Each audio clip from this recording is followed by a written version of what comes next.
and Audacity in 3, 2, 1. Hi, guys, and welcome back to another episode of the Barbell Lifestyle Podcast. I'm your host, Christina Lynn, and I'm here with my co-host, Marissa Roy. And in today's episode, we're going to be talking about perfectionism. Yeah, and I think that this is just going to be a really great episode. And honestly, we did something kind of similar to this around episode like 50. I think it was like 50 or 51, where we talked about, is the juice really worth the squeeze? Do you remember that one? Yep. Yeah, so it's somewhat similar, but I think we'll go maybe in a little different direction. And we're also almost about 50 episodes beyond that at this point. So if you're a new listener to the podcast, you might not have heard that one. So kind of wild. Yeah, and hopefully we have some things that we can elaborate on since then. Yeah, I mean, I would hope so. Yeah, but one of the reasons that I like this is because not only do we have clients who struggle with this, but you and I have as well. So I think that we can add just some experiences from them and then our point of view as well. Yeah, absolutely. Being a perfectionist. And it's honestly, it's weird because this is a total side tangent, but like I've never identified myself as a perfectionist. But like recently, when I've looked into the kind of pressure that I put on myself for things, it's definitely perfectionistic. But I'm not that way about small details. I'm about that about like who I am as a being and like what I need to achieve and accomplish. But like if it's like, this one macro here or this graphic needs to look perfect before I post it, like I am not the person for that. So it's like I'm a perfectionist in different areas of my life than like you typically think about a perfectionist, if that makes sense. Yeah, I am in all areas. So one of the things, because I was going to say with you, you're an implementer. Like if someone tells you to do something, like you do it. So I feel like you take messy action. So when you were saying I'm a perfectionist, like I can see it in certain areas, but then in others, I'm like, no, that's not you. Yeah, I think it's mainly when I really reflected on it, it's just being a perfectionist in the fact that I feel like I need to do everything and have everything and be everything all the time.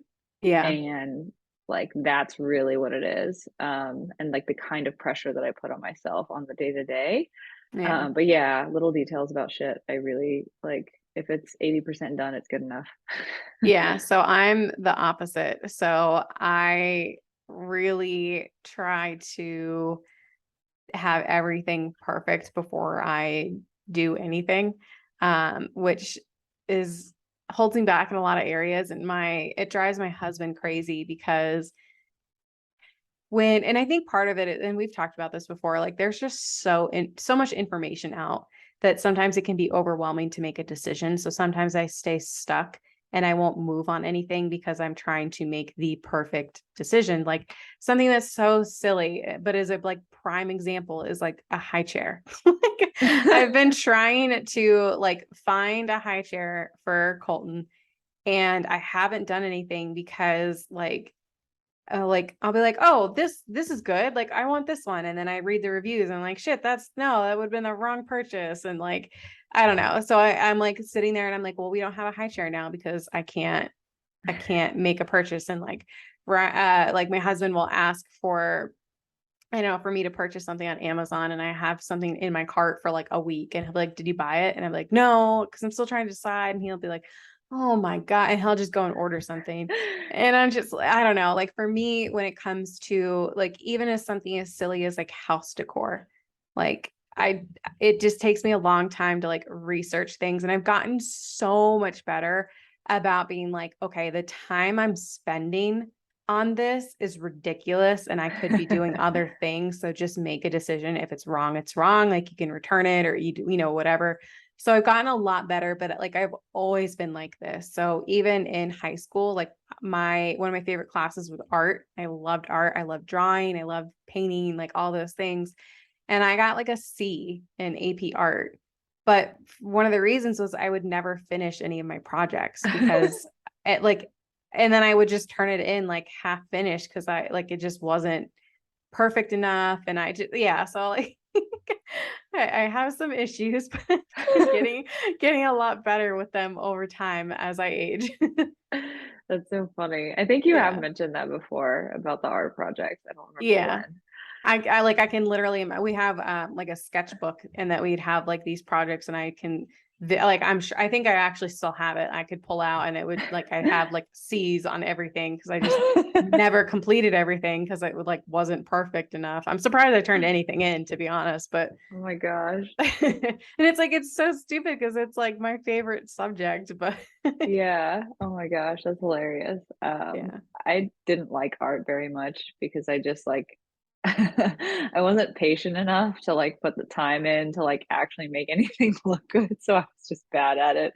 Which is funny though, because you were like into music. Yeah, yeah. Art's different. It's like you have to create something and like it's just the patience for me. I don't have it like sitting there and like analyzing and like what you need to do to like make art good, which is what you do, like think about it, analyze it, and make it really good. Like maybe like you needed to take it like two steps further, but like that's the quality that you need to make art worthwhile versus like I could pretty much only do like a Jackson Pollock and like fling paint at a thing and hope that it turns out all right. Like that would be me. Yeah.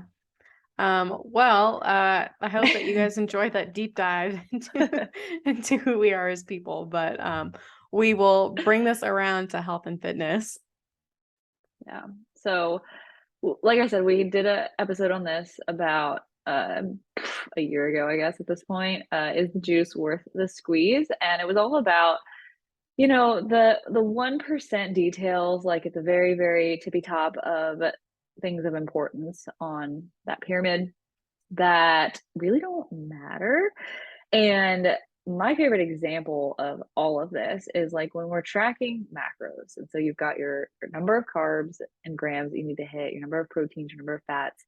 And, it's like any avid macro tracker, you want to like get it down to a science where you get it down to zero, right? Like it's like a puzzle. It's like Tetris, is what we always say, where you want to make sure that you get the right ratio of this and that to make sure that you zero everything out and it's all perfect. And that's great because you're being really accurate and overall you're probably going to see really decent results from that. But I think the problem with that is when it really gets to the point where people are stressing themselves out over it. Like it's one thing to like be able to do that and not think twice about it, and it's another thing to like be slaving over my fitness pal and macros Hmm. ratios and Hmm. weighing your food and all this stuff that like causes you stress. And part of that is your stress perception. Like, what do you feel is stressful versus not?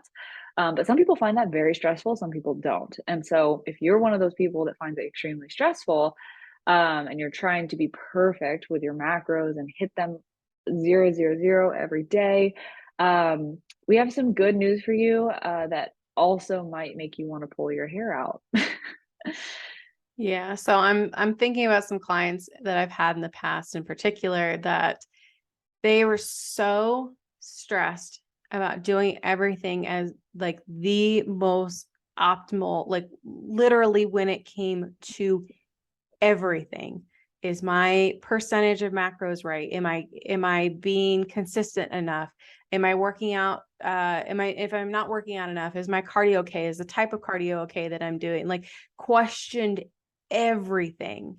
And just even though like on paper, she looked like she was doing everything right, she was actually not making very good progress just because she was so stressed.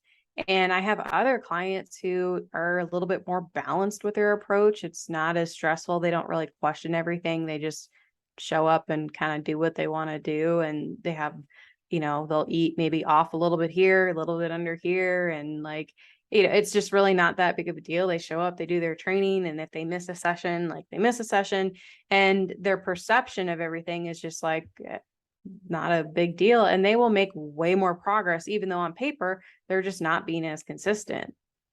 But Yeah, it's just, yeah. it's like you said, it's their perception and stress, like, and I think it's hard because that person who is doing everything right, that is what she says, I'm doing everything right, so like why am I not seeing progress? Yeah, and it's like it's like where that stress takes you mentally, right? It takes you to the place of questioning everything, being frustrated, being upset, and having all these negative emotions that oftentimes, if they're not managed appropriately, lead to behaviors of self sabotage and like eventually falling off the wagon at some point.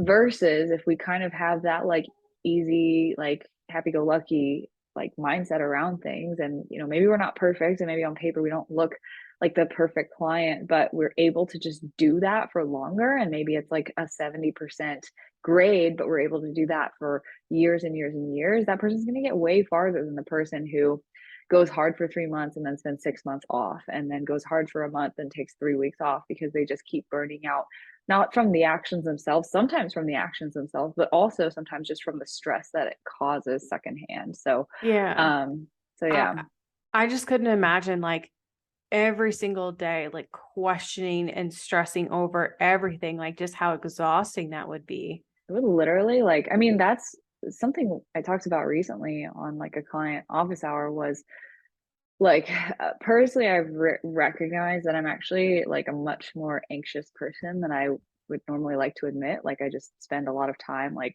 being anxious and worrying. Shit, sorry about that. Being anxious and like worrying about things that I don't necessarily need to worry about. And I'm fairly okay at pulling myself back and being like, hey, that's not right now. Like, cut it out. But like if you can imagine all of that energy, like those are the days when I don't manage that, I get very tired. I get extremely exhausted because that's mental energy that we are literally outputting for no good reason but to worry about something that we can't control right now. And Yeah. so if you're doing that with your nutrition and your fitness, there has to be a certain level, and it has to be balanced, but there has to be a certain level of letting go and trusting who has your programming and stuff done for you, and just trusting and doing it. Obviously there should be probably a certain level of skepticism at the beginning, but once you build trust with somebody, they have your best interest in mind and they're doing things with best practice, there shouldn't be this level of like questioning and questioning and questioning. And if you are that way, I really encourage that you reflect on where that doubt is coming from. And usually it comes from a place of feeling like you're never going to be perfect enough and projecting that onto everything else. And so that all comes back to perfectionism, and hopefully we can kind of break some more of that down. But yeah, that is something that I would encourage you to reflect on if you tend to drain yourself mentally with all of that stuff. Yeah, and to continue on with that tangent, because we do have clients that come to work with us because nothing that they have tried to do in the past has worked. And then they are incredibly resistant throughout our time together. And it's, again, it like you said, it's okay to be skeptical in the beginning, but if you are with someone and you don't buy into the process and you're constantly doubting everything, like you're almost holding yourself back than if you just were to say, okay, let me just try it and see what happens. And if it doesn't work, it doesn't work. But you have to be bought in. You can't just be kind of like one foot in the door, one foot out. Yeah. And oh, one other thing I wanted to say as well is I think when we talk about perfectionism, we don't necessarily give ourselves another option. We just say, I'm gonna not be a perfectionist. I need to stop that. I need to just be okay with just good enough. And while that might be true in part, I think a good alternative to perfectionism that we should strive for is excellence. And so you can really contrast those two, because perfectionism is the pursuit of something that is literally unattainable. Perfection is literally non-existent. It does not exist in this world. But excellence is just the pursuit of doing your absolute best every single time. And so, like, we have this little PDF that breaks down and contrasts perfection versus excellence. So, perfectionism is motivated by fear of failure and a sense of duty. Accomplishments never satisfy you, no matter how great you're always looking for the next thing. You feel like you must earn your self esteem, being successful in order to be accepted by others. You're terrified of failure. You feel like a failure if your goal is not achieved, and can imagine how, if you don't achieve something, if you're in that perfectionistic mindset, how it's going to just like torment you and bring you down. Versus excellence, a healthy pursuit of excellence is motivated by enthusiasm and is motivated by enjoying the process. Your efforts give you the feeling of satisfaction and accomplishments, even if you are not the greatest person in the world, because guess what? You're not. It's always going to be someone better. And you'll have unconditional self-esteem. You'll never feel like you have to earn acceptance because you're just striving for your best. And you'll be able to actually take failure as feedback and say that failure is an opportunity for growth and learning. And does that even make it failure anymore? Like I would argue no, right? It's a normal part of life. So I like to contrast those two. So if you feel like you're constantly being a perfectionist, I would encourage you to pursue healthy level of excellence instead. All right, guys. So that's the end of the episode. I mean that's great and a lot of things to really think about. And I think the other thing that we talk all the time about growth mindset, right? And like how there is no such thing as being perfect and like you are going to fail, like that is going to happen. And so rather than fearing failure, like it's better to take action and to learn from your mistakes or to learn from those quote unquote failures. So just kind of like a lot of reframing. And I think the other thing too is we talk about it a lot is like, you could say like, oh, I'm a perfectionist. Like that's just the way I am versus being like, I tend to have perfectionistic tendencies, but I'm working on it. Like, so just Yeah. like small little things like that. You can make a huge difference, just the way that you speak about yourself to it. And like, if you catch yourself saying, I'm a perfectionist, so like it's the same thing as like zodiac signs and like enneagrams, like, oh, I'm a 3, so I must like blah blah blah. Like it's I'll say it jokingly, but like never box yourself into something like that. It's just a limiting belief, even if it's something that you're proud of. For example, if you're proud of your zodiac sign, for example, that's great. It's awesome. You can really harness the good characteristics of that category, but it doesn't box you into having the shortcomings of that category either. So Yeah. just food for thought there. So, Yeah. anyways, macros. So we were talking about how when you are tracking your macros, you want to zero everything out. This is like one of my favorite analogies to just really like burst the bubble on this. And like if you are truly like very perfectionistic, this can kind of make you want to pull your hair out. But it's good. So basically macros, all of tracking macros is really just a wonderful educated guess. And it is not as accurate as we often think it is. We think, oh, if I hit these numbers on my fitness pal and I weigh out all my food, then that's exactly what my body's digesting. I had exactly 1,783 calories today, and that's exactly what I ate. That's not true. So I'll use the example of a chicken breast. A 4-ounce chicken breast, according to the USDA, might have 26 grams of protein in it, right? And what I encourage you to think about is, did that chicken coop all have the exact same conditions? What about the next chicken coop over? What about a different farm? Did they eat the same food? Did they have the same living environment? Were they free range or were they caged up? Um, did they have different genetics? Did they have different parents or were they all bred from the exact same place? Even so, there's nature versus nurture, and all of that factors into how much fat versus muscle that chicken has. Just like a human being, like our behaviors and our environments shape us eventually to where we are right now, and the fat and the muscle that we have on our bodies. So that's going to change how much fat versus muscle is in that chicken breast that you buy from Costco or the store or whatever. And so it's kind of ridiculous in a sense to think that every single chicken breast that you buy is going to have exactly 26 grams of protein for 4 ounces. Like when you think about it that way, you're like, damn, that's ridiculous. And fruit, produce, all of that stuff is the same way. And guess what? When we get into processed food, stuff that's made in a factory, it gets even worse and more unreliable. And labels can be off by up to 20 to 25%. The That's FDA crazy. the FDA allows you to round, like if you put out a food product and it's actually like 264 calories, you can round that to like 270, 260.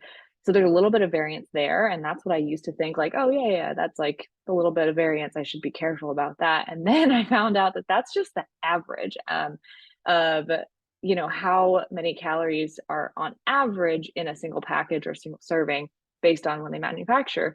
But average means there's extremities, there's highs and there's lows. And you might have something in a package that's a completely different weight than what the label says in total. And you also might just have a different composition of how something was made based on, did they pour the recipe in right at the factory? Like sometimes it's a human error, sometimes it's machine error. Like there's going to be variability that's way more than 5%. And it's going to be factored in if you scan your food labels. And that's not to scare you and say don't track your macros because it's pointless, but it's to say like if you are going to be tracking macros and thinking about it as like this is exact and this is perfect, it's not. And we're just trying to get as close as we can to like a rough area based on what we know, and we can't control what we can't control. Yeah. And we've talked about the exact same thing when it comes to like fitness trackers or hopping on a treadmill and be like, I burned 195.5 calories today during my session. Like just those small little things. So I think just having a better understanding that like we're just making educated guesses. And yes, we do want to be accurate, right? Like we're not telling you like to not care and eat whatever. Like we're trying to find that balance between being accurate, but also try not to stress. Like we don't want you to weigh out your bread to make sure it's, 28 grams or whatever it may be. Like we don't want you doing that small little those minute details that really just in the grand scheme of things are not going to make that big of a deal, because maybe the next time like you pull out and the bread's 29 grams and the next time you weigh it, it's 27. So like over time, it's going to like even itself out. Yeah, exactly. And oh, there's more, guys. When I say that, I like think of Billy Mays where like, but wait, there's more. I actually like put that into a slideshow with some clients recently, and he like popped up as Billy Mays, and I was like, oh, I miss those days. But there is more. So on top of the variability that we have in our food, there's actually variability in how we digest. And I think I knew this, but then I like kind of just forgot it was a thing. You know how you kind of just like need a refresher sometimes. And so the calories that you ingest aren't always the exact calories that are on the label, that are in the food that you should be absorbing. And that could be dependent on your gut microbiome, and that can be dependent on just like the way that the food was prepared, whether it was cooked or boiled or raw or whatever. So the amount of calories you actually absorb from the food that you eat can be different than the number of calories that are you're supposed to. And so that can cause more variability as well. So you might absorb more or less calories based on what you're eating. I know that when we talked to Gabrielle Fundero, she talked about how like with artificial sweeteners, if you remember, um, but you're good to go. I remember when we talked to Gabrielle Fundero, she talked about how artificial sweeteners, you can actually absorb more calories from certain artificial sweeteners than others if you have a certain gut profile, microbiome, that sort of thing. And like, you're not going to know that unless you test for it and actually figure out what's in your microbiome. But for most people, it's just that's another area of variability that we're not going to be able to control. And then, whether a food is raw or cooked, we might absorb more or less nutrients from it. And that's going to result in more or less calories being absorbed. And so, just something to keep in mind. Again, it's not about, whether or not you should eat all of your food raw or all of your food cooked. Like the amount that makes a difference is pretty minuscule in the grand scheme of things. And I actually had somebody ask me recently, actually a couple people asked me recently, how should I cook my food to get the maximum amount of nutrients out of it or to maximize my metabolism? Should I saute it all? Should I bake it all? Should I air fry it all? Or does the microwave zap out the nutrients?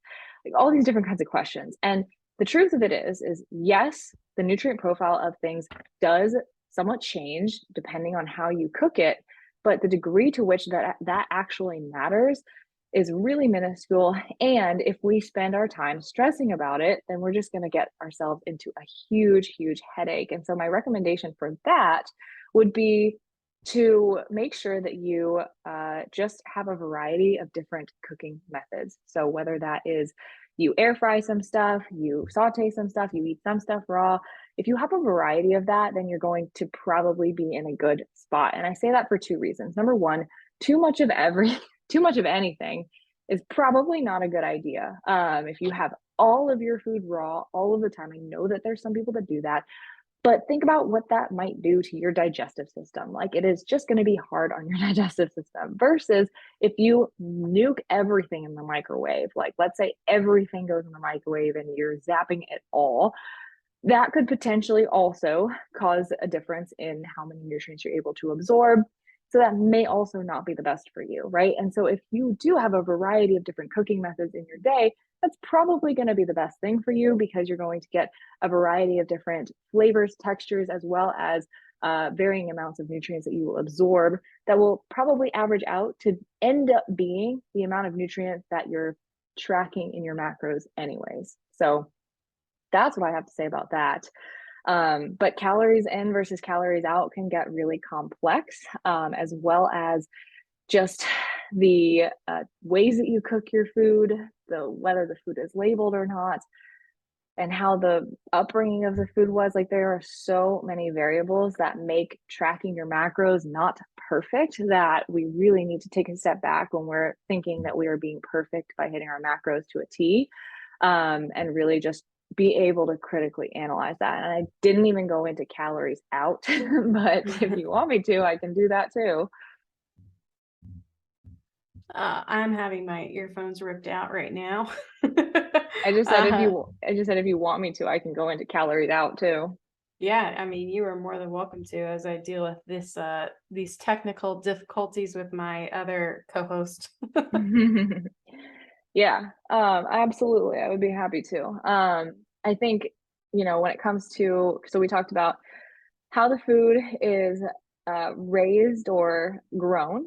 We've talked about labels. We've talked about calories in and how you can absorb more or less calories depending on cooking, depending on type of food, depending on quality of food.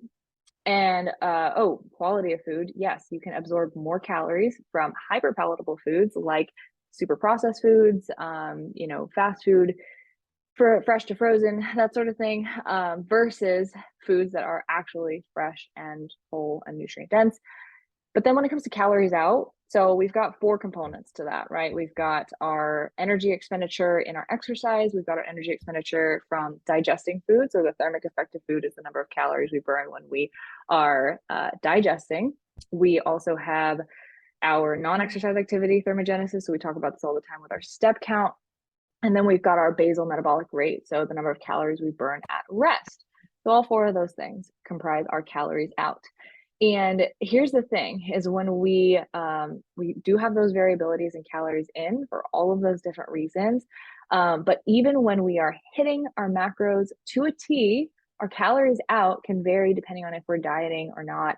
And things will auto regulate themselves so that we absorb or burn more or less energy based on the state that we're in. And so even if you're, and this is kind of getting into like calculating your calorie deficit, being in the perfect deficit, also a little bit of something you should not, take 100%, because if you cut your calories down and you're eating less, guess what? You're going to burn less calories digesting food simply because you're eating less food.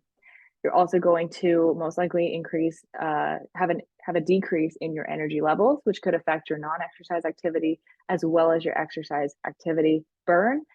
And finally, you may also notice over time when you are losing weight that your BMR will go down simply because you have a smaller body to support metabolically. So all of those things will auto-regulate themselves as you diet, and this is called metabolic adaptation. We have a great episode on it with Eric Trexler. But this also changes the calories out, and I like to explain it thinking about a marathon runner. If a marathon runner is going out for a 5-mile jog, that's going to be super easy for him. He's not going to burn a lot of energy. He's going to be just really efficient with all of his body movements, his biomechanics, his ability to utilize oxygen and not tap into his other stores. Versus if I went on a 5-mile jog right now, that would be extremely inefficient. I would burn a crap ton of calories. It would be terrible. And I would burn way more because my metabolism is not equipped for that. And so that is an example that I think a lot of people can understand as metabolic adaptation, because it is supposed to be something that is advantageous for us.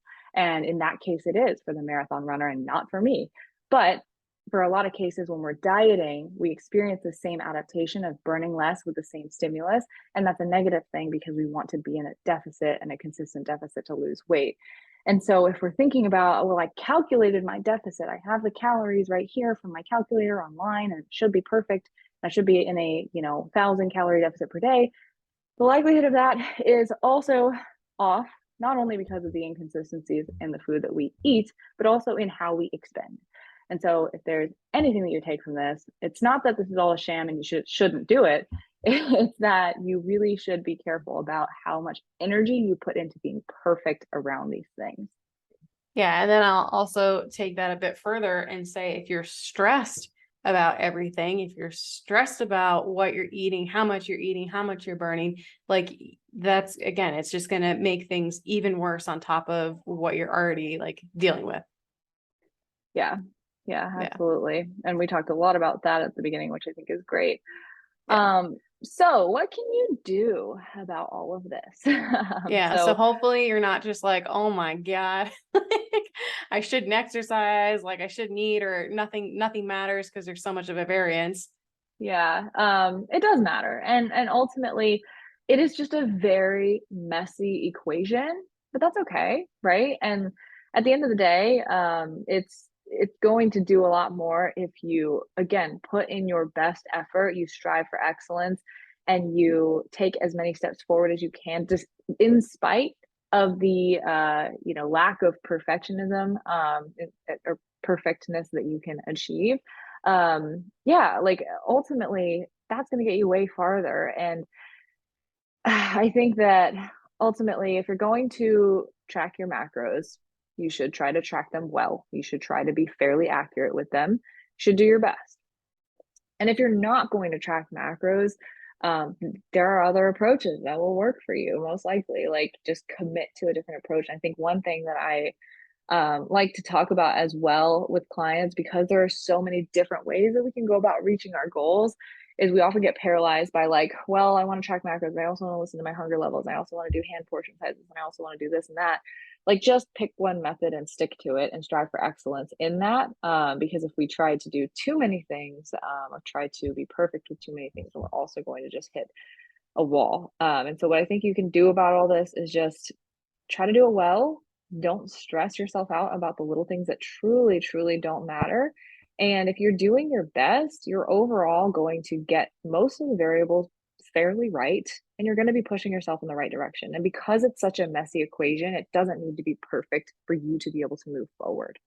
Yeah, and that's kind of the approach that I think that both you and I use for macros is like, okay, maybe on paper it says that I'm eating, 2000 calories, but maybe it's actually, 2200, or maybe it's 1900 or something like that. But if I'm tracking everything the exact same way and I make a change in some variable, like if I reduce my carbs by, 20 grams, well, is it, am I eating 2000, am I eating 1900? Doesn't really matter because I'm still reducing my level by 20 grams, whatever that 20 grams may look like for me. So you're still able to manipulate what you're doing pretty accurately. Yeah, exactly, exactly. It's all about relative change. Yeah, I like Mm-hmm. that point a lot. And so, let's say you are off. Let's say you tracked something wrong, right? Like let's say you actually like completely mislogged your pasta because you didn't get the calculations right and the numbers were all off, and you were off by a couple hundred calories per day every day for the past week because you had pasta every single day. Like exactly that. You're basically going to just, when you make a macro adjustment, your carbs might not actually be the level that you think they are. But when you cut them down to see more of a deficit, guess what you're going to do? You're going to take some pasta out. And I think what's really important about that is the fact that we need to remember why we're tracking the macros in the first place. And I talk about this a lot, but if we are tracking macros and putting numbers into our brain about food, the reason for that is because we need to understand the behaviors that are behind the numbers themselves. If we're making an adjustment to our food to see a calorie deficit, guess what we're doing? We're taking some portions out of what we're doing. If we're trying to build muscle, we are adding portions to some of the things that we're doing. Like it's truly that simple, as we have to think about the behaviors that tracking macros is enforcing in our life. And then if we were to take those macros away tomorrow, how would those behaviors be the same, right? And would we be able to continue on with those behaviors? And that's what we really need to learn from that tool of tracking macros that's so important. And when you come to that as well, that's why it's so important that you don't worry about being perfect, because when we take the macros away, you're not going to know how many grams you're eating. So why does it matter?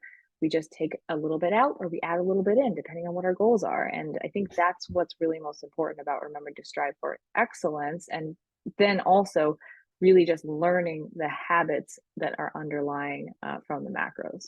Yeah, I love that because I think it kind of, again, it removes the number aspect and the idea that I have to hit things perfectly, and just kind of like, oh, how would I eat if I didn't have macros? I would try to eat well-balanced meals. I try to have a good, protein source, healthy fats and carbs. I'd want to make sure that it was colorful, that I had some fruits and vegetables that I was eating every single day. Like, I would try to listen to my hunger and satiety and not, force myself to eat and not force and like starve myself. And, I'd move my body because it made me feel good. And I know that I need a certain level of activity to maintain my weight, or like you said, if I need to diet, like I need to remove a little bit of this. And then the idea too, like I wouldn't eat Pop-Tarts for every single meal, but I know that I also can have some things like that every now and then if I'm craving them, because I want to eat a, well balanced diet, and I like cookies. So I think that that's a really good reminder to really zoom out and look big picture. Yeah, I actually had a client who like made me really think about this, because we're in our bubble and this is what we preach all the time and it's very Yep. normal to us.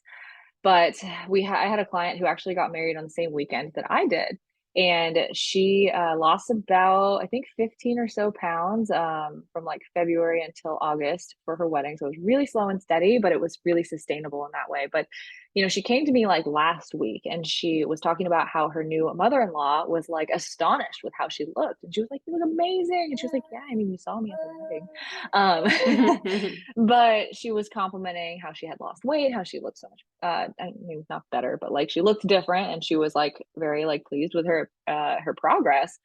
And she was telling her mother-in-law, because she was asking, "What did you do? What did you do?" And she was like, "Well, like, I don't want to say that I didn't do anything, because I definitely did stuff, but like, it wasn't a thing that I did. It wasn't like I just removed carbs or I just did this diet or I just worked out 7 times a week.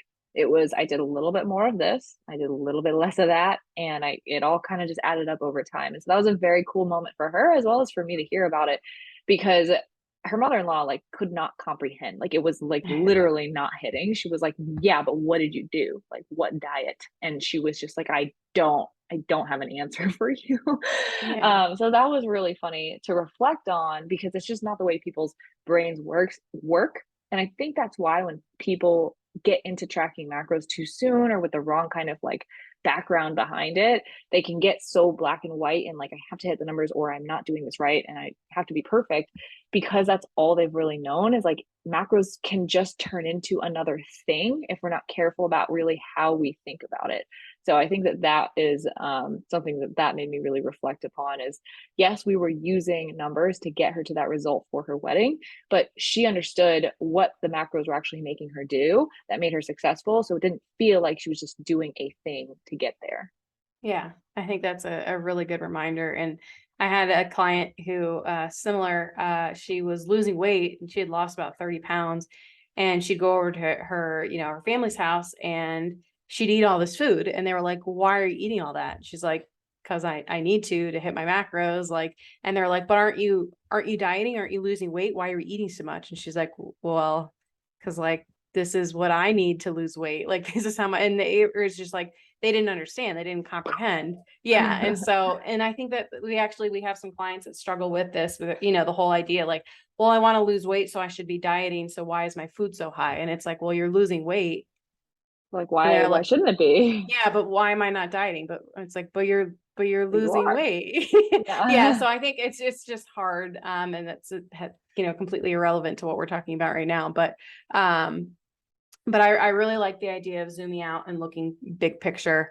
And I think that that's really the whole theme of this entire episode, is like really concentrate on the details that are actually going to make a bigger difference, like your macros and, you know, your output, and not focus on the absolute right supplement that you need to take, or working out at the optimal time because you read an article online and, you know, you've got to follow this diet because this is the best diet, and Chris Pratt drinks his coffee black, so you need to drink your coffee black. So just like small things like that, it's like, you know, just do what you think that is going to be sustainable in the long run, and you're going to be way, way, way more successful than trying to do something because someone else told you that that's the best approach. Yeah, and that's how to do it perfectly. And I think that's really it. Like, that's how you zoom out, and you zoom out to kill perfectionism. Like, really, you have to be able to look at the bigger picture. You have to see what really matters in the long run. And I really think that's the only way to do it. And then just continuing to remind yourself over and over again, because guess what? You're not going to be perfect when you start to like try to be aware of this and kind of take control of these perfectionistic thoughts, or not let them control you, I should say. Because you're going to have the thoughts. You're going to be like, wow, I should be doing better, I should be doing more, I should be doing this more perfectly. But you're going to have to be able to actually stop yourself, catch those thoughts in the act, and remind yourself that those thoughts don't need to have power over you. You don't need to succumb to that pressure that you're putting on yourself. And you can say, hey, I'm actually okay right now and I'm doing really well, despite the fact that I'm not perfect. And so, yeah, I think you have to be able to zoom out, and you have to be able to give yourself grace through that process to ultimately get to a place where you may have perfectionistic tendencies or gut reactions to things, but that's not the way that you operate anymore.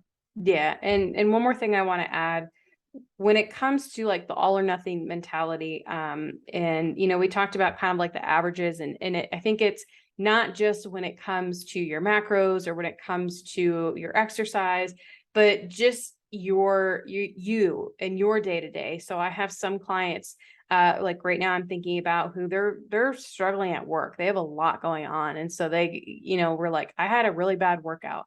I wasn't able to hit my macros. And I'm like, well, did you try your best that day?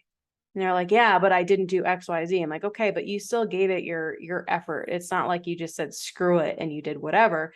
Like you still drank your water. Like you still tried to eat balanced meals. Like you still went on a walk. Yeah, maybe you couldn't exercise, but like you were still doing small little things that are going to move the needle a little bit closer, rather than just saying, well, if I can't go to the gym, then I'm going to do nothing at all. If I can't weigh my food, if it's not going to be accurate, well, then I'm just not going to do anything. So realizing that you're going to have good days and you're going to have great days. And again, same thing, they're going to average out over time. It's not 100% or zero. Like you can have a 50, you can have a 75, and you'll move the needle further than if you have a 0% in your averages, for any math nerds.